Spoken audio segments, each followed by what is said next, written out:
Bem-vindos ao Futuro Vendo Futuro, o podcast de MIT Sloan Management Review Brasil, que se dedica a explorar as fronteiras do conhecimento em gestão, impulsionada por tecnologia e ICT.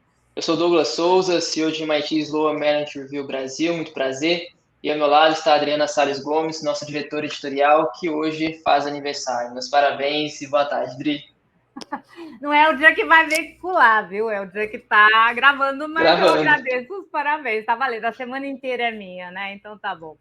Oi, Doug. Então, a gente está aqui nesse ponto de encontro semanal, que eu sei que já tem muita gente que está criando esse hábito do podcast dessa terceira temporada, para falar de inovação, liderança e estratégia de crescimento na nova economia, que é o nosso assunto. Boa, beleza, Adri. E depois de alguns episódios, né, pessoal, que a gente conversou bastante aqui, né, conteúdos muito ricos sobre os principais temas e tendências na área de marketing e vendas, a gente hoje tem um episódio muito especial para falar sobre cultura empresarial, liderança e empreendedorismo com um dos grandes executivos do mercado financeiro no país, né, Adri? Isso, e o setor financeiro no Brasil tem tanto a ensinar para todas as empresas não financeiras, né? É uma coisa incrível. A MIT Sloan Management Review cuida muito desses temas, cultura empresarial, as grandes referências estão no MIT, acho que todo mundo sabe, liderança, empreendedorismo, e é disso que a gente vai falar com ele, Carlos Foss, um nome peso pesado, chairman do Andy Bank Brasil. Oi, Carlos, tudo bom? Olá, boa tarde, Douglas, Adriana, tudo bem? Obrigado pelo convite. Antes de mais nada, então, Adriana, parabéns, felicidades. Foi um bolinho para a gente aqui também. Faltou o bolinho, né? A gente vai providenciar. Parabéns no final. Obrigada. Boa. Excelente, Carlos. Obrigado de novo pela tua agenda, obrigado por estar aqui com a gente. E bom, aqui a ideia é um papo muito leve e descontraído sobre os principais temas que estão hoje, né, guiando o mercado de maneira geral. E a gente sempre gosta de começar esse bate-papo aqui conhecendo um pouquinho melhor com quem a gente está conversando. Então, se você puder iniciar aí a tua presença aqui hoje no nosso podcast, contando um pouquinho quem é o Carlos, de ontem, de hoje, qual foi a tua trajetória até chegar nessa posição no Andy Bank. Eu quero dizer que o Carlos é famoso, viu? Muita gente já vai saber, mas não custa relembrar. A sua, nem eu sei. Estou até preocupado, estou com medo já. Vamos lá, vamos tentar resumir uma longa história em poucos minutos aqui. Bom, primeiro, quem sou eu, né? Eu acho que eu sou uma pessoa, como todos nós aqui, pai de família, tenho um filho de 19 anos, fazendo faculdade de administração de empresas. Eu venho de origem de uma família de classe média. Meu pai sempre foi um grande lutador. Acho que a vida sempre trouxe muitos desafios para ele. Ele nunca desistiu. Eu acho que ele passou muito isso para nós, filhos. Tenho mais 2 irmãos, sou mais velho. Então, os valores de não desistir, valores de fazer as coisas da forma correta, fazer o bem e bem feito.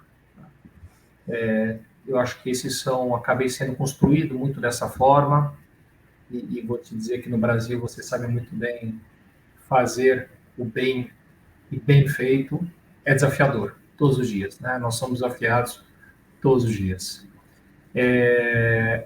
Esse lado de empreendedorismo, eu sempre teve um pouco dentro de mim. Antes disso, esportista, sempre gostei de esporte, né? Eu acho que o esporte ele é muito importante, ele traz muitos ensinamentos para nós. Sempre pratiquei, eu já pratiquei competitivamente durante muitos anos, fazia remo na época, e o esporte traz muita disciplina, né? O esporte traz aquela... É uma empresa, né? Porque tem a coletividade, você trabalhar em conjunto, cada um conhecer o seu papel, a sua função, respeitar o papel dos outros. E o mais importante que o esporte traz para as pessoas, acho que é o autoconhecimento. Isso vem para a vida. O lado de empreendedor, como eu estava falando, acho que isso é algum DNA que eu tenho desde pequeno, né? Quando pequeno, já com os meus primos, a gente ia para a praia, ficava pegando picolé de sorvete, fazia barquinho, saía vendendo para os tios. Sempre tio comprava, né? Para incentivar, porque na rua ninguém comprava nada. Então, nós achávamos os gênios do comércio. Aí pegava pedra na rua, ia vender para os amigos na escola. Então, a gente sempre brincou um pouquinho desse lado de empreendedor, de comerciante. E eu tinha uma paixão ao longo do meu tempo, sempre foi música, sempre gostei de música, e faz fita aqui, vende fita para tia, que pede para gravar uma fita para ela, para outra. No fim, juntei com a minha prima, e com um amigo meu que era meu vizinho, e viramos DJs. Então, eu falo que o meu primeiro emprego foi DJ, né? Então, nós fazíamos baladas à noite, festinha de criança, tocava Xuxa, era o mais divertido de todos. E aí, na faculdade, no meu aí do primeiro para o segundo ano, eu decidi que estava na hora de começar a trabalhar, parei o remo e fui procurar emprego, mudei a faculdade para a noite, e eu fui trabalhar numa empresa de plano de saúde. Eu queria trabalhar, né? Qualquer coisa. Vamos trabalhar, vamos ganhar um dinheirinho.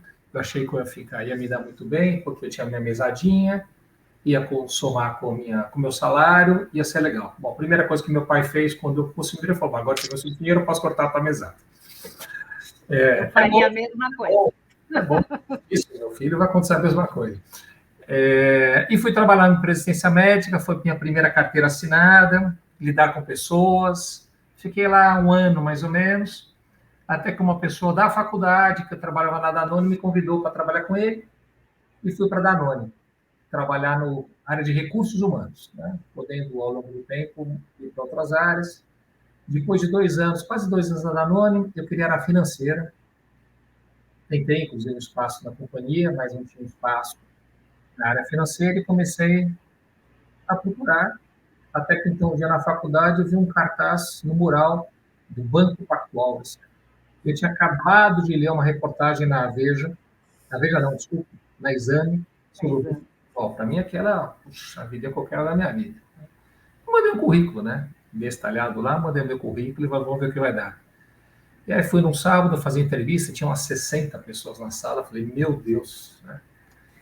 E fiz entrevista no sábado, fiz várias entrevistas, no fim das contas acabei passando, e para mim foi um privilégio. Eu não sabia o que era mercado financeiro, eu mal sabia o que era CDI à época, e fui para o mercado financeiro, e eu tive um grande privilégio. Eu fui ser ponta de mesa, na mesa de Open Market, e quem era o sócio responsável pela mesa de operações? Um tal de, não sei se vocês conhecem, André Esteves. Então, Ele me contratou, né? Eu sou muito grato a ele, a muitas coisas da minha vida. Acho que o Esteves foi uma pessoa que me ajudou muito na minha carreira no Pactual. E eu tive o privilégio de trabalhar praticamente 10 anos no banco, com pessoas incríveis. Eu digo que lá foi minha universidade, meu PhD, meu doutorado. Quando eu entrei no Pactual, ainda Paulo Guedes, André Jacuzzi. Tive o privilégio de trabalhar com Roberto Salute, atual CEO do banco, o Kalim, que fez MIT, que é um dos principais sócios lá do C6. Então, tive o privilégio de trabalhar com gente muito boa, né? Eu acho que isso empurra a gente, né? Você trabalhar com gente boa, isso é importante a vida inteira, nos cercarmos de gente boa, e foi muito bom, acho que foi um ambiente muito bom. Foi lá que impulsionei a minha carreira, onde eu terminei meus anos no banco, ali tocando Private Banking, até que eu deixei o banco no comecinho, na virada de 2001 para 2002, finalzinho de 2001, e acabei me juntando a 2 amigos que tinham uma gestora de renda variável. Eles eram pioneiros em teoria fundamentalista, chamava Fundo Investimento, tiveram muito sucesso, e para mim foi muito uma boa escola de teoria fundamentalista, mas não era aquilo que eu queria, né? Eu queria wealth, eu queria private, eu queria tocar os clientes, eu queria trazer um ecossistema de negócios para os clientes, e eu resolvi empreender, né? Na cara e na coragem. Convidei um amigo meu, que nós estudamos juntos desde o jardim da infância, Fernando Figueiredo, para montarmos uma empresa, Asset Financial Service. Ficamos com a empresa por 11 anos. O Fernando, na época, trabalhou na Pantanal Companhia Aérea. Ele era CFO da companhia e deve ter me lá, falei, esse louco quer montar um negócio. Eu vou falar, ok, mas eu não vou me demitir de outra empresa por enquanto não, porque eu não sei se esse negócio vai dar certo. E ficamos juntos lá por 11 anos, construímos uma empresa que eu tenho muito orgulho do que nós fizemos durante 11 anos, e muito orgulho, menos pelo reconhecimento que nós tivemos, menos pelo dinheiro que ganhou-se na época, mas eu tenho muito orgulho pela cultura que foi construída. Foi uma empresa que durante 11 anos ninguém pediu as contas, sabe? Isso é difícil você encontrar. A gente tinha uma cultura de união e muito respeito ali dentro. Mas foi muito bacana. Aí, ao final de 14, né, ainda seguindo essa linha de pioneirismo, nós acabamos fazendo o primeiro merger do setor. Juntamos a nossa empresa com mais 2, uma delas era uma área de wealth de um banco, fez um spin-off junto conosco, montamos a gestão de patrimônio, criamos uma empresa nova, continuamos crescendo, até que fomos procurados em 2018 pelo Land Bank. Fomos procurados por vários bancos, foi interessante. A gente começou, de repente, começou um monte de gente ligar para a gente, falei, opa, alguma coisa de jeito a gente vai fazer aqui, né? Todo mundo ligando para a gente, vamos ver como é que é, começamos a conversar com todo mundo, e acabamos fazendo um acordo com o Land Bank, porque o Land Bank tinha uma cultura muito parecida com aquela cultura que eu gostava da Asset. Era um banco familiar, um banco de pessoas e de respeito às pessoas. Fomos ao banco, entrei no Land Bank, como triar, fizemos toda a migração da nossa operação para dentro do banco. Um ano depois acabaram me convidando para ser CEO do banco, para fazer todo um turnaround de reestruturação do banco. Então, foi isso que eu fiz ao longo dos últimos anos do banco. Reestruturei o banco inteiro, plataforma, operação, compliance. De fato, você fazer um banco funcionar, né? Não é um trabalho trivial, foi um trabalho hércules, mas foi muito gratificante. Quando você olha para trás e vê o legado que você deixou, é muito, muito bacana. E aí, para terminar, no final do ano passado, eu já fazia parte do board do banco, aí eu fui convidado para assumir a presidência do Conselho de Administração do banco aqui no Brasil. Bom, é onde eu estou hoje. Muito bom. Eu tenho uma curiosidade antes de chegar na minha pergunta, que é o que o André Esteves viu em você? O que você acha? Ou ele te falou o que ele viu em você? Eu acho que ele se enganou. Foi engano. Não foi. Não, porque você falou que não conhecia o setor, né? Não, então, alguma coisa... Eles estavam contratando jovens, né, de faculdade, éramos todos jovens, não tínhamos elegante.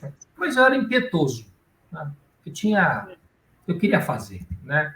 Uhum. Eu me lembro muito bem da entrevista dele, me perguntando as coisas. Falei, não, mas eu quero fazer mais. Ele falava assim, não, mas eu quero fazer mais. Eu acho que isso acabou...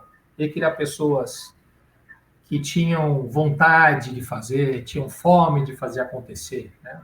E nós jovens temos isso, né? Eu tinha um pouco isso também, e eu acho que isso acabou pegando. Sabe uma pergunta, quando encontrar ele, eu vou perguntar isso para ele. Depois eu te respondo se é verdade ou não. Pode ser que ele vai me dizer que ele se enganou. Pode ser também. Que ele gostava de remo, né? Ou de banda, etc. Mas eu me lembro, a entrevista foi muito nessa linha. E se fizer, não quero mais, tal. Foi uma entrevista um pouco mais nessa linha. Alguém com gana que queria fazer as coisas acontecerem e queria crescer. Então, eu já entro na minha pergunta. Você falou de uma cultura importante que engajava as pessoas e que as retinha, né? Você conseguiu um índice de retenção, 11 anos no mercado financeiro, é uma coisa assim quase impensável. A gente lembrando aqui que mercado financeiro tem mais, ou pelo menos é muito famoso, e você vai me dizer se não é, mas por estresse, né? A tensão, a pressão, os altos e baixos, etc. E aí eu quero saber se tinha nessa cultura que consegue engajar esse elemento que o André Esteves viu em você, que é de quero mais, a ambição. Como compatibilizar isso? Como é que a gente pode ajudar os nossos ouvintes a compatibilizarem isso? Olha, de novo, o Pactual foi uma super escola, né? Escola de aprendizado, escola de conhecimento, escola de ousadia, né? Quando eu entrei no Pactual, Banco Pactual S.A., ninguém sabia quem era. Hoje você fala o BTG, dispensa apresentações, excelência pública. E eram pessoas ousadas que queriam fazer. Então, acho que isso foi muito bacana, você poder partilhar, sentado lá dessas cabeças e aprender com elas. Agora, uma coisa muito importante para mim, e sempre foi muito importante para mim, e acho que como empresa isso é muito importante, que eu considero que são fundamentais para o sucesso de uma companhia, são a cultura empresarial e os seres humanos que estão ali dentro. Porque eu acho que antes de nós contratarmos profissionais, nós contratamos pessoas. E se você se enganar com as pessoas, não importa qual tipo de profissional você contratou, né? Você tem que conhecer caráter, tem que conhecer os valores pessoais de cada um, conhecer formação. Eu acho que é fundamental, porque um profissional você constrói. Uma pessoa com valores pessoais errados, já foi. Se vier com valores pessoais e caráteres errados para a empresa, não adianta eu dar bagagem profissional. Agora, se vier com os valores pessoais, caráter, aquilo que identifica com a sua companhia correto, a bagagem profissional você traz. Eu fiz, claro, tanto tempo de mercado aí. Eu tenho gente que trabalha comigo até hoje que foram prata da casa. Então, nós formamos a pessoa, né? Então, isso é muito legal. Isso mostra que contratar as pessoas certas, com os valores pessoais certos, acho que isso ajuda muito. Claro que cultura, ela é resultado de liderança, de motivação, de respeito, né? Motivação é importante. Você tem que contratar pessoas que têm a motivação certa. E motivação é importante, ela é diferente de incentivo. As pessoas, às vezes, confundem motivação e incentivo, né?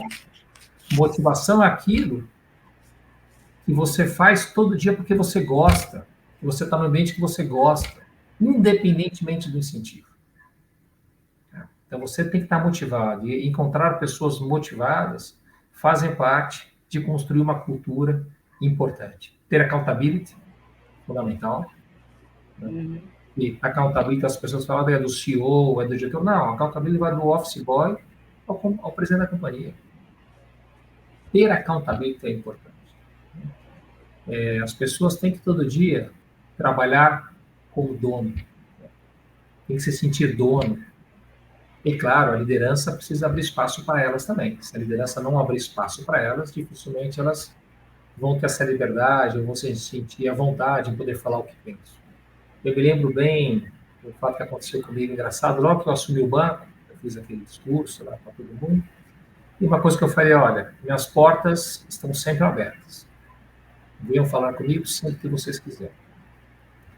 E quem foi a primeira pessoa que veio falar comigo? O motoboy do banco. Ele bateu na porta, com licença, senhor, o senhor falou, não, esse aqui não tem nada de senhor, entra aqui. Eu trato todo mundo como se fosse todo mundo, porque no fim das contas somos todos humanos, cargo é um negócio que dá um tiro da gente todos os dias. E ele veio falar comigo. E o que ele falou, ele estava coberto de razão.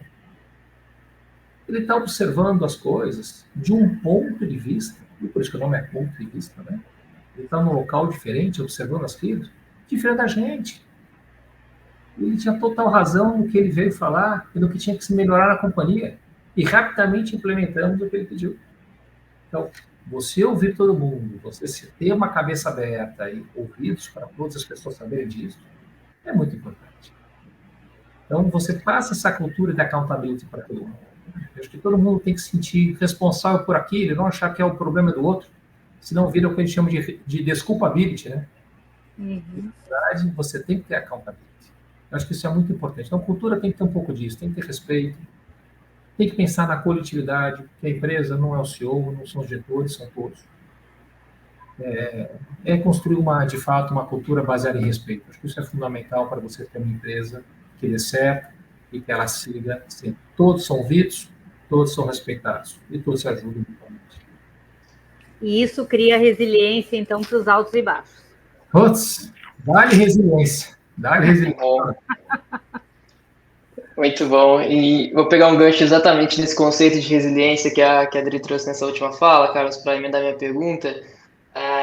Nos últimos seus anos no mercado financeiro, né, crise não foi o que faltou, né, para você navegar aí, né? Pensando alto aqui, me vem a crise do subprime, vem impeachment de presidente, vem Wesley Day, vem crise dos caminhoneiros, Covid, pandemia no meio disso tudo, assim, né? Então, além dos seus desafios micro, né, de gestão de um negócio em si, o macro no Brasil e no mundo também não foram muito favoráveis aí ao teu trabalho, cara. Então, nesse contexto todo, queria entender, com base nessa sua experiência, no que você viu aí nos últimos anos, como que as empresas podem se tornar resilientes, né, em momentos de crise, para que, enfim, atinjam a prosperidade desejada e não nos solavancos no meio do caminho acabam, não conseguindo atingir seus objetivos, cara.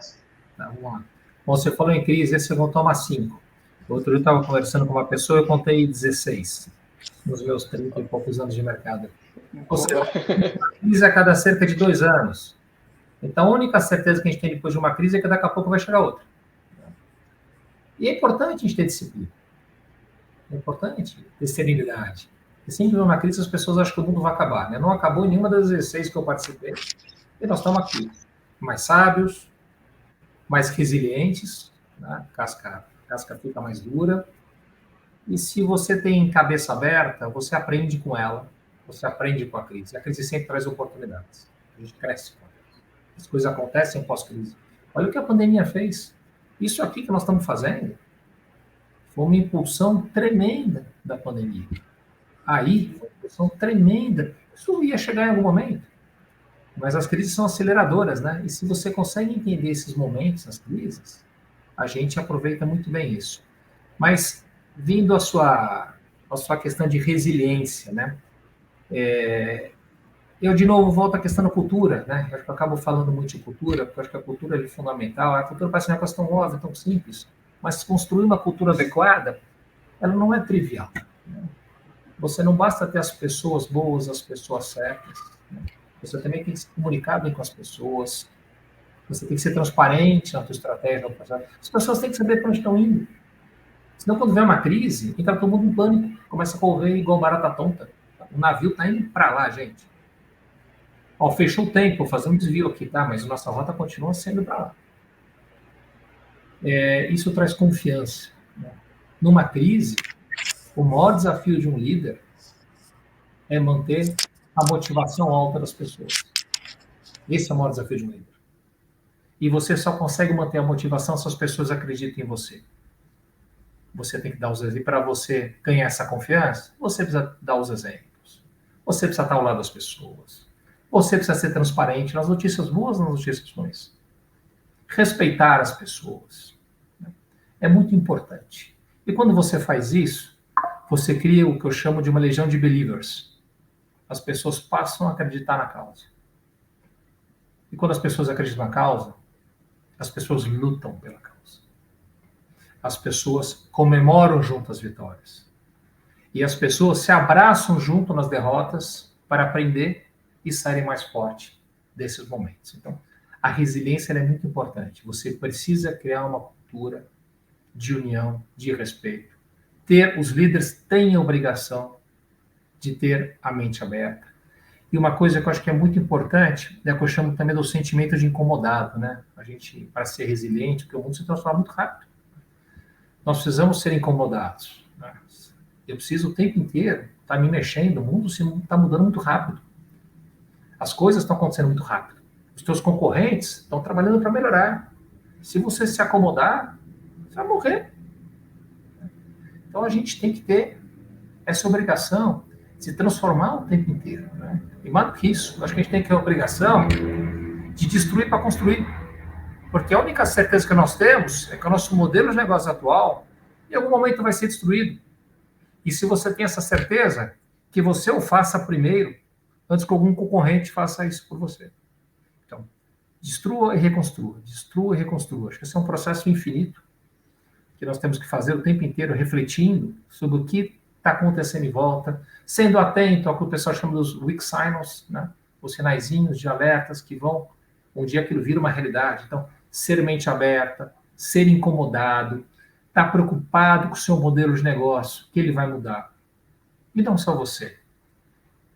Todos os seus colaboradores, a sua empresa, a sua comunidade. A ideia é fazer isso junto. Quanto mais gente pensando, quanto mais gente questionando, de pontos de vista diferentes, você traz mais riqueza para essa discussão.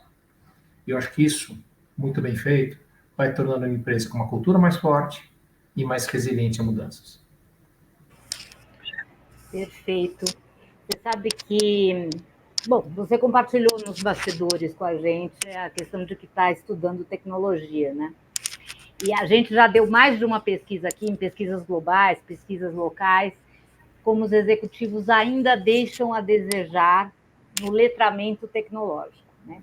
Como se fosse uma questão de programar, e não é uma questão de programar, é uma questão de pensar colocando a tecnologia na equação. E aí, quando você fala de destruir, construir, eu quero saber quanto que a tecnologia tem a ver com isso e como é que é a sua disciplina para estudar. Eu sei que você não está estudando no MIT, você pode contar onde você está estudando, mas como é que é essa sua questão de letramento tecnológico? Eu acho que inovação sempre aconteceu na história da humanidade, né? Elas foram disruptivas a história inteira. É que a verdade, o que mudou é que elas aceleraram muito mais. Hoje nós estamos falando muito a palavra da moda é o lifelong learning. Sempre tem uma palavra para dizer o que a gente sempre falou, mas houve uma aceleração e trouxeram uma palavra para isso, que é o lifelong learning. Acho que é uma obrigação nossa. Com essa aceleração das inovações, inovação, como você bem colocou, inovação não é simplesmente tecnologia, inovação é fazer algo diferente. E, claro, vivemos um mundo de tecnologia. Hoje tem 3 coisas que todo mundo olha muito, que é ESG, energia e inteligência artificial, e agora com o Gemini. Não dá para ficar fora, você tem que estar acompanhando, você tem que aprender. Eu nunca vou ser um expert em tecnologia, sair programando e criar um chat GPT eu sozinho. Nós somos empreendedores, né? Acho que a gente sempre tenta trazer pessoas que agreguem valor para um sonho, para construir alguma coisa. Mas a gente tem que estudar, porque as disrupções vêm e elas atropelam a gente. Eu vou dar um exemplo. Como é que isso acelerou e como é que isso mudou? Em 1900, a idade média de uma pessoa é de 33 anos. E uma disrupção, ela acontecia em média a cada 60 anos. Ou seja, uma pessoa, na sua vida média, nunca ia ver uma disrupção. Então, o que ela aprendeu a fazer, ela ia passar a vida inteira fazendo a mesma coisa, sem que aquilo mudasse. Hoje, a idade média de uma pessoa é em torno de 73 anos. E as disrupções tendem a acontecer a cada 10, 15 anos. Então, meu caro, ou você corre atrás, ou você vai virar um retardatário e vai ser aposentado.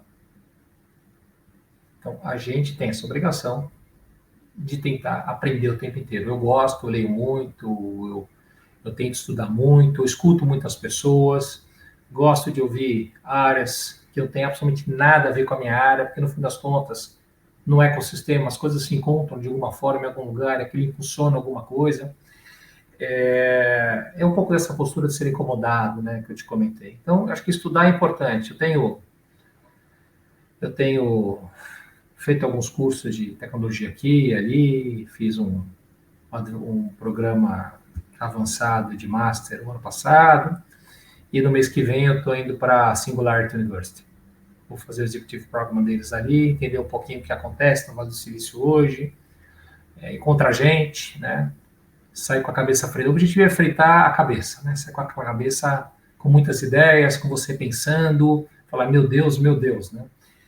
Acho que essa é uma experiência que vai ser... Eu queria ir para Israel também, mas acho que Israel agora está mais complicado para ir, mas em algum momento eu queria ter essa experiência. Quem já foi diz que é espetacular, é fantástico, tem que ir. Nós temos uma operação em Israel, o Edbank tem uma operação lá, então o meu antecessor como CEO do banco está lá hoje, é conselheiro do banco lá, também é conselheiro aqui, mas ele está lá, então a gente conversa muito. Israel é um país interessantíssimo, né? Acho que quem não conhece deveria conhecer, porque é um país que nasceu cercado de todos os desafios, né? No deserto, com países hostis em volta dele, então é um desafio o tempo inteiro, então eles souberam se reinventar, é incrível o que aconteceu naquele país. Então, tecnologia e ali inovação, né? Não sempre foi inovação, é um país brilhante em inovação. Então, quando a gente fala em inovação, eu acho que é um pouco disso, né? A gente tentar, de alguma forma, procurar entender o que está acontecendo em nosso entorno, não se acomodar e saber que a gente vai ser disruptado em algum momento. Então, você tem que entender os sinais da disrupção para continuar esse processo infinito, né, de lifelong learning. Muito bom. Rodrigo, você não muda. Aí foi. Desculpa. Só completar uma coisinha, você percebe essa resistência ao letramento tecnológico em colegas ou executivos ou colegas de conselho, de board? Ou como é que você vê isso? Isso é engraçado, né? São os tais os preconceitos, e acho que no caso da inteligência artificial é menos preconceito. Preconceito eu vejo mais em ESG ainda, o que é uma pena, porque ESG é um fato. É um fato. Ele vai acontecer de uma forma ou de outra, e se o cara não trabalhar e se preparar para isso, um dia ele vai acordar com uma regulamentação em cima dele. Então, nós temos que nos preparar. Inteligência artificial, as pessoas têm o medo do Matrix, né? Da inteligência artificial que vai tomar autoconsciência, vai dominar o mundo e nós seremos dizimados. Claro que existem riscos do limite da inteligência artificial. Acabei de ler um livro muito interessante, que chama 2041, do Ka-Fu Lee, não sei se vocês já viram. Ele foi presidente da Google na China, e ele fala um pouco do que ele conta são alguns contos escritos sobre o que aconteceriam em 2041, e ele conta um pouco sobre aquela possibilidade de tecnologia. Ele é muito interessante, é uma ficção, né, baseada em coisas que ele acha que podem acontecer, da vivência dele, e você se depara muito com isso, com a questão da ética na Terra. E acho que uma grande discussão que vai vir com a inovação tecnológica é a ética, como é que isso vai ser usado. Porque tudo que pode ser usado por bem também pode ser usado por mal. Acho que tecnologia é inovação. E cabe a nós, líderes e empreendedores, sabermos usar a inovação a nosso favor. A inovação ela não vem para te roubar teu emprego. Ela vai te impulsionar. Agora, se você ficar parado, você vai perder o emprego. Eu li um número outro dia, que a inteligência artificial, ao longo dos próximos anos, deve se substituir algo como 80 milhões de empregos. Mas, ao mesmo tempo, ela vai criar novos 100 milhões de empregos. Então, são novas profissões, são novas formas de fazer as coisas. Então, tem muita mudança. A gente já está atento a isso. De novo, a tecnologia está vindo muito rápido, a aceleração tecnológica ela é muito rápida. Nós estamos ainda na lei de Moore. Né? Imagina quando vem a computação quântica. É outro exponencial, é outro fator. Vão aparecer coisas que nós jamais imaginávamos que podiam existir. Super. E Carlos, eu não posso deixar de perguntar, no começo da sua fala, você mencionou, né, ainda a resistência a ESG, né? Queria só uma opinião sua sobre por que você acha que ainda existe essa resistência ao tema e o que foi mais fácil, digamos assim, com a adoção de GenAI, só para a gente fechar esse tema aqui antes da próxima pergunta. Primeiro, tudo que é um pouco imposto traz alguma resistência. Esses temas, meio ambiente, né, o environment, social e governance, não são novidades, sempre tiveram aí. Sempre tiveram aí. Né?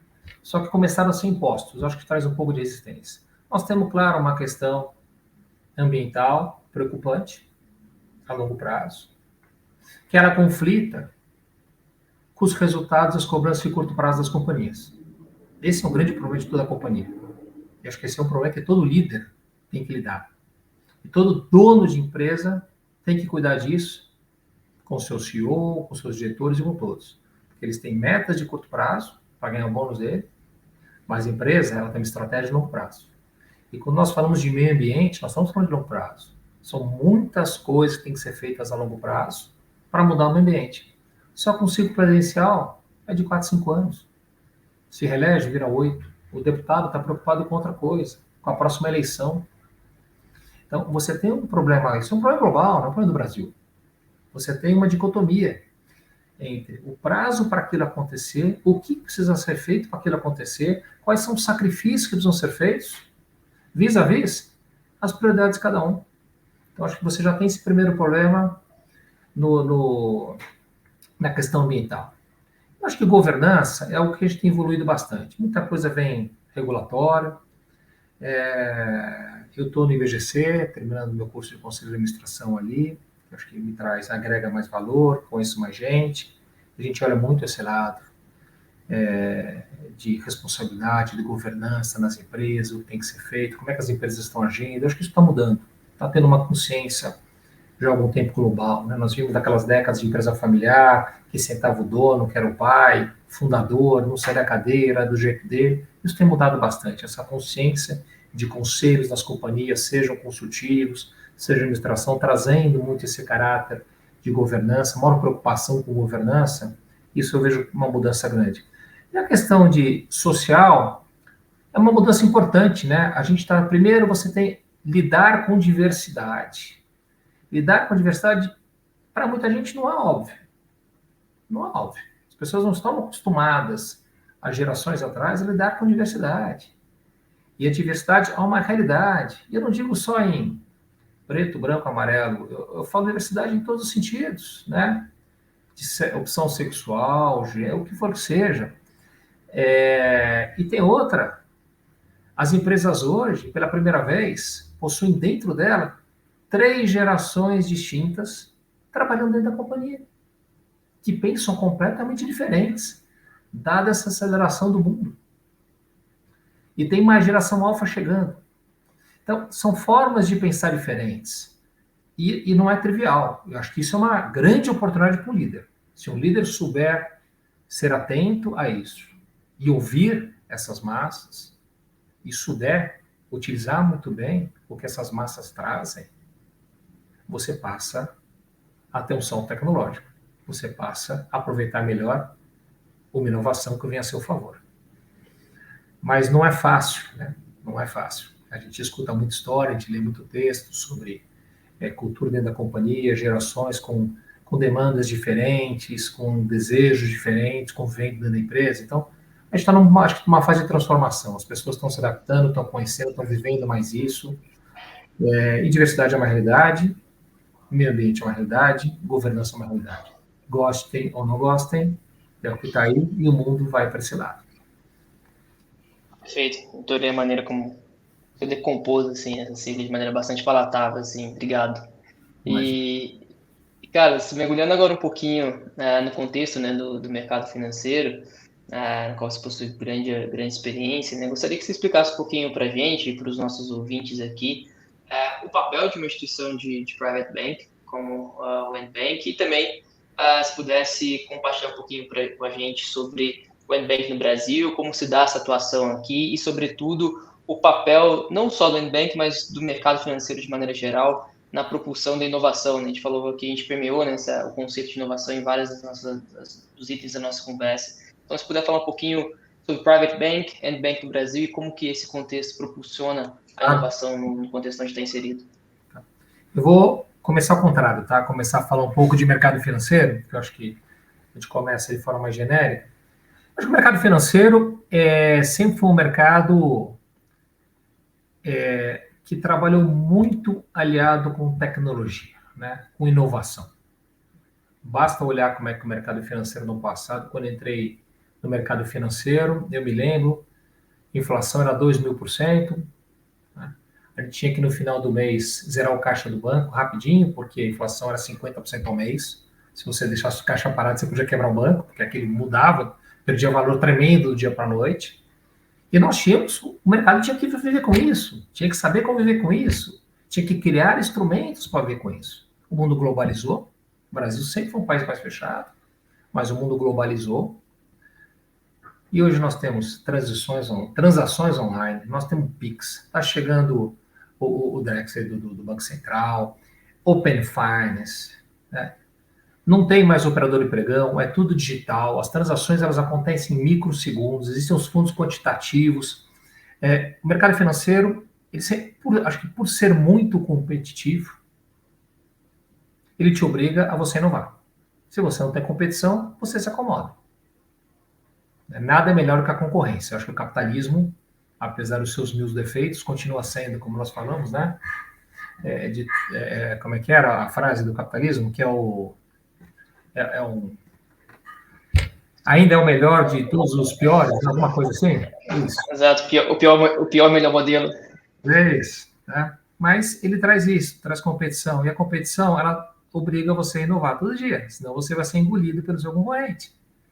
Então, o mercado financeiro sempre se preocupou em inovar. É um mercado muito regulado, também é verdade, cada vez mais. Eu acho que os reguladores têm um papel importante nisso. Nosso Banco Central aqui, acho que a gente tem o Banco Central mais inovador que nós tivemos na história. Tudo que está sendo feito nessa gestão de Banco Central, quando você fala em tecnologia, é impressionante. Eles estão dando consultoria para os Estados Unidos e muita coisa. Realmente a gente faz um trabalho brilhante. O Brasil, nesse sentido, acho que bancário, os bancos do Brasil são muito sólidos, né? Nós passamos, obviamente, por crises, quando quebrou o Nacional, Bamerindos e tudo no ano passado. Acho que aquele foi o PROER, aquilo reorganizou o mercado financeiro brasileiro, e tanto fato é que nós passamos bem pela crise de 2008. Quebrando o Banco na Europa, quebrando o Banco dos Estados Unidos, e nós passamos muito bem. Nosso sistema financeiro passou de forma muito sólida. Agora, acho que o mercado financeiro é um mercado, seja ele M&A, seja ele gestão de recursos, seja ele tesouraria, é um mercado que tende a ser competitivo e, naturalmente, ele acaba tendo que inovar o tempo inteiro.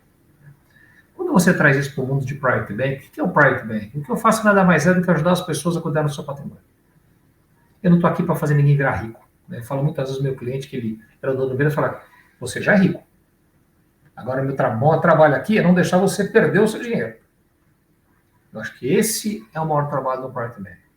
Você levar cultura para o teu cliente, ajudar ele a cuidar daquela riqueza, aquela riqueza toda que ele criou na vida inteira dele, e administrar isso em prol das próximas gerações. O Wealth Management, Private Bank faz um pouco disso. O Ed Bank é um banco que tem 100 anos, né? É um banco que nasceu com duas famílias que tinham seus bancos, se reuniram e o banco nasceu para cuidar do dinheiro das famílias. E aquilo depois, Family Friends, cresce e vira um banco global. Então, o DNA de cuidar de dinheiro de cada uma das pessoas já aconteceu no banco há 4 gerações. A gente nada mais faz do que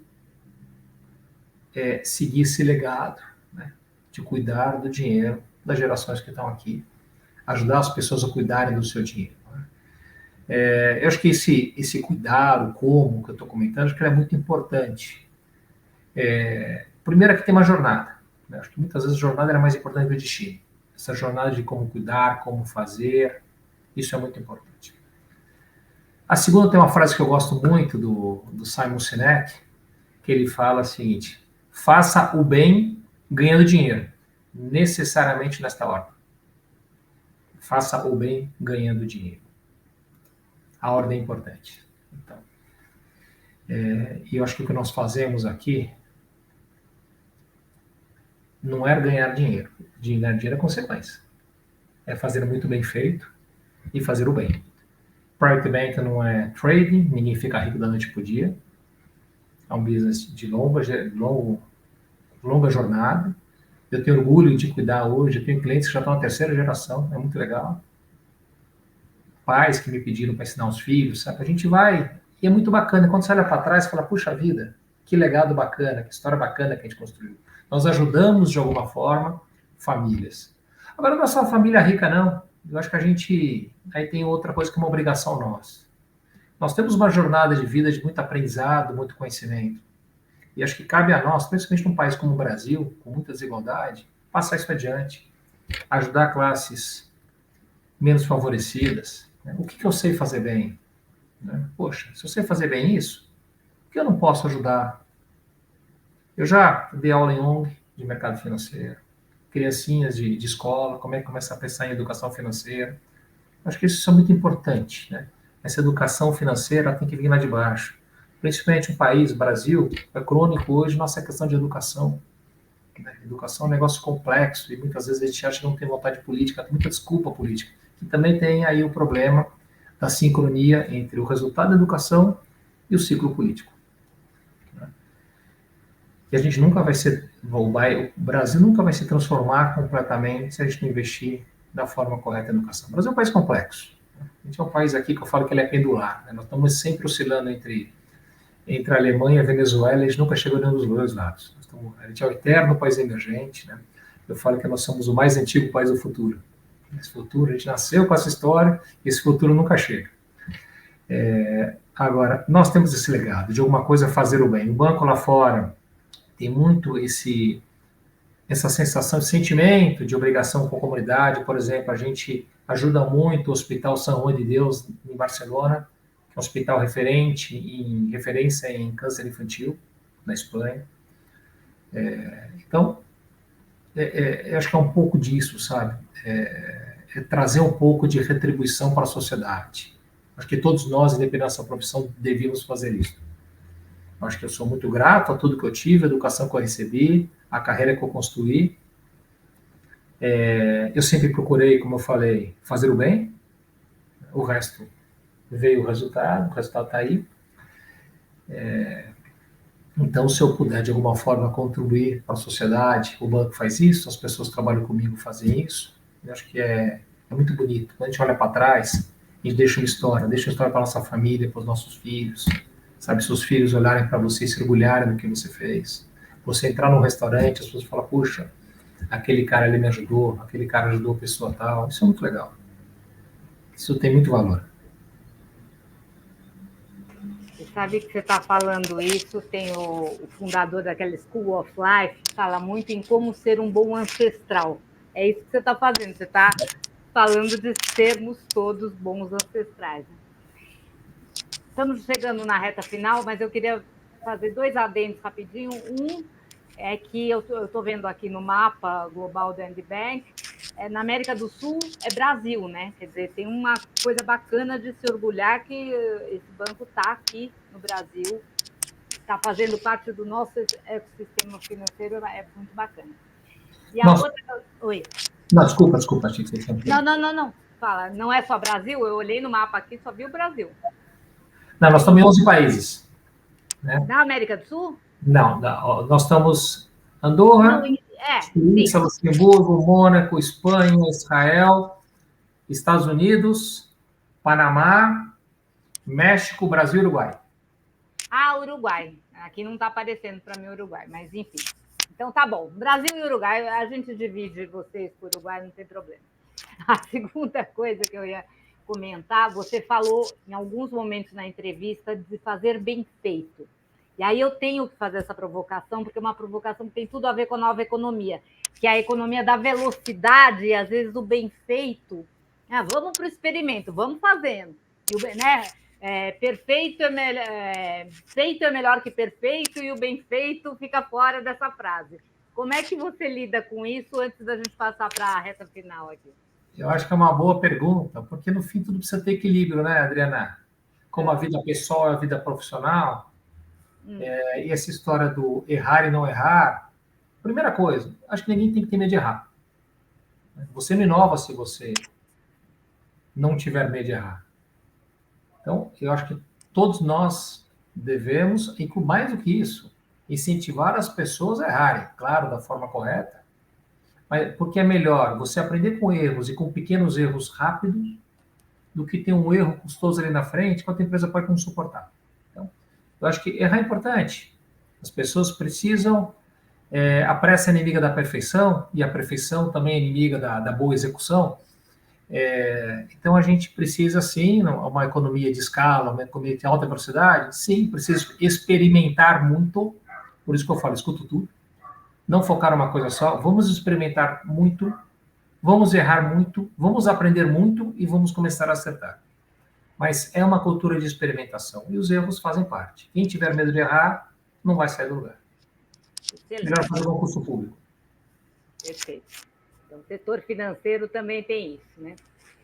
Bom, agora, eu vou começar. Você já falou para a gente do Remo, do DJ, e agora a gente vai nas perguntas que vão tocar nisso. Aliás, estava pensando aqui quando você estava falando do Remo, né? A metáfora do Remo, que é tão importante para o mundo da gestão, no teu caso, você pode usar com propriedade, né? Fazer todo mundo remar na mesma direção é você. Então, fala de um esporte que você gosta. Não precisa ser remo. Não se sinta o remo foi, né? O remo foi um esporte que eu gostei, que eu fiz por muito tempo. Hoje não vai mais, né? Não? Hoje o que eu faço... Eu comecei, de um tempo para cá, a gostar muito de pedalar, então eu pedalo cedinho, abro meu dia pedalando, o dia nascendo. E, ao finais de semana, eu faço wake surf. Vou esquiar. Ai, que legal! Muito bom. Muito bom. Um livro. Um livro. O livro é duro, hein? A gente lê tanto. Qual o livro que eu mais gostei, né? Atenção, ele falou, a gente lê tanto que isso fique de inspiração para todo mundo. Pode seguir. Você pegar a história dos livros, cada momento da sua vida teve um livro marcante, né? Pode ter sido Sherlock Holmes na minha juventude. Mas, hoje em dia, vão aqui alguns livros... Eu gosto muito de biografias. Eu acho que elas nos ensinam muito, né? Você aprender com pessoas que são exemplo. Claro que um deu certo, quantos quebraram. Mas gostei muito, por exemplo, da biografia do Steve Jobs. Um livro recente, o Elon Musk, é muito legal. Warren Buffett, para quem quer entender um pouquinho desse mundo de mercado financeiro, a história dele, o Snowball, é um belo livro. Tem um livro que eu gosto, que é um livro... bacana, que eu recomendo, que é o livro do Simon Sinek, O Jogo Infinito. É um belo livro. Tem muito livro, Adriana. Acabei o 2041 agora que eu te contei. Ele é intrigante, é um livro provocativo. Tá. Não vou abusar, mas tem vários aí para o pessoal colocar na listinha. Um filme ou série ou os dois. Bom, já que não pode ser o Batman, Pode. que eu já vi todos. Eu acho que tem dois filmes interessantes, já que nós estamos falando de negócios aqui. CEO em Fuga, quem não assistiu é interessante, é na Netflix. Carlos Ghosn, da Nissan Renault. É uma história interessante que você discute um pouco do que nós falamos aqui, cultura, valores. Eu acho que é bastante interessante. É um filme intrigante. E uma série aí que acho que é o exemplo errado para tudo, é o que eu estou assistindo, que é a Succession. Né? Não sei se já assistiu Succession. Todos valores errados, né? Tudo errado. Né? Mas muito mais frequente do que a gente pensa. Muito, muito. E sabe que aquilo não é um engano. Não. Acontece, não é delírio. Não. Muita frequência. Tá certo. Uma pessoa que você gostaria de ver ou ouvir nesse podcast? Não, o Elon Musk, pode ser? A gente pode pedir uma entrevista, né? Não sabemos. É bom. Olha, uma pessoa que eu acho... A gente sempre pede o contato no WhatsApp depois, tá, Carlos? Então, já fica pedido pelo WhatsApp do Elon aí. Isso Vou mandar aí. no Twitter, você ele vem. Agora, sabe uma pessoa que eu admiro muito, pela experiência de vida, uma cabeça incrível, nos ensina muito hoje, eu gosto muito do Nizam Guanais.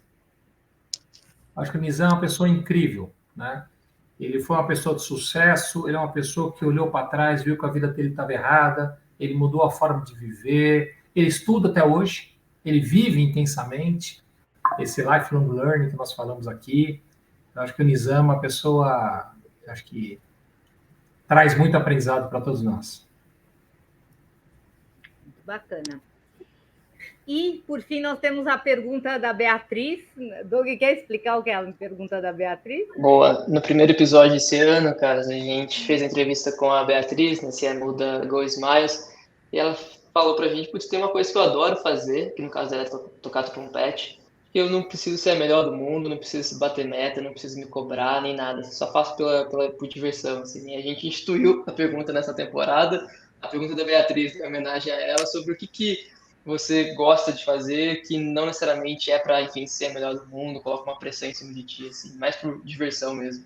Essa é super fácil. Mas faz bem feito, porque ela também se dedica, Aí eu vou dizer, a resposta é super fácil. Se é bem feito, vocês vão ter que perguntar para as pessoas, né? Mas a resposta é estar com a minha família, né? Eu acho que eu sou uma pessoa de família, gosto muito de estar com a minha esposa, meu filho. Acho que nós temos uma relação excepcional, um suporta o outro muito, conversamos muito. Estar com a família é espetacular, traz muito equilíbrio na vida. Agora, se eu faço bem feito, eu vou dar o telefone da minha mulher e do meu filho, vocês ligam para eles. Depois a gente checa e a gente faz o adendo. Eu preciso só fazer o comentário de que o suporta, nesse caso, é dar suporte dar apoio, não é suportar de aguentar. Né? Isso, exato. Obrigado. Deixa bem claro. Carlos, eles me suportam. Eles te suportam. Você dá... Tá bom. Ficou bom desse jeito. Carlos, muito obrigada pela entrevista, foi ótimo. Um monte de coisas aqui para a gente pensar, um monte de livro para ler, um monte de lição de casa para todo mundo, tenho certeza. Muito obrigada. Viu? Imagina, eu que agradeço a oportunidade. Obrigado por tudo. Só para terminar aqui, eu acho que todo líder tem que acordar todo dia com um propósito. Então, acho que esse é um objetivo de todos nós aqui. Obrigado novamente e estou esperando o pedacinho do bolo, tá, Adriano? Tá, vou providenciar. Que sabor? Tem um sabor de preferência? Sei bom, vai ser o aniversário. Tá bom. Tá bom? Boa. Carlos, obrigado mais uma vez. Obrigado pelo teu tempo, pela disponibilidade. Valeu mesmo por tantos insights, contribuiu pra caramba aqui com a gente.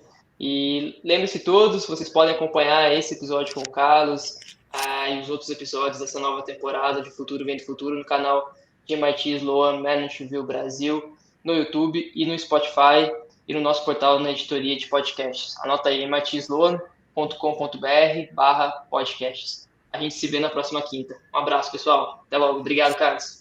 Obrigada, Carlos. Um abraço.